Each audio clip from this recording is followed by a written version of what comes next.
ভাই একটা ফিল্ম, একটা ছবি বানানোর জন্য ইন্ডিয়াতে 500 কোটি টাকা ইনভেস্ট করা হয়, yes, and that movie earns 1000 crore 2000 crore true. এরকম। আমাদের ই কমার্সের জন্য আমাদের সরকারের বলবো বা বিভিন্ন ব্যবসায়ী মহল বলবো, ইনভেস্টর বলবো, এরা কিন্তু আগে আসে না। বাট নামে থাকা, কাগজে কলমে থাকা এক জিনিস, বাস্তবে থাকা আরেক জিনিস।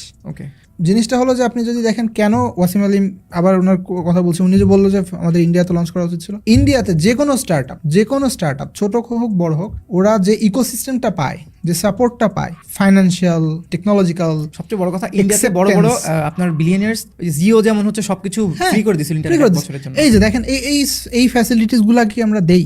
এই যে যখন বাংলাদেশে জুলাই অভ্যুত্থান হলো, বিভিন্ন ই কমার্স গুলা যখন কলাপসড, আচ্ছা আমাদের কি এই সিস্টেমটা তো আমরা করতে পারিনি যে জিরো দিয়ে তো একটা সময় ফেসবুক চালাইছি, ইয়েস, zero.facebook.com। হ্যাঁ, মানুষ অ্যাটলিস্ট অর্ডার দিতে পারে। হ্যাঁ, কেন আমাকে zero.foodpanda পেলাম না আমি?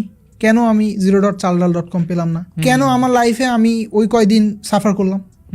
মানে হ্যাঁ, আমি বুঝছি একটা war situation, kind of war situation ছিল, but at the same time আমার তো সরকার থেকে বন্ধ করে রাখছে।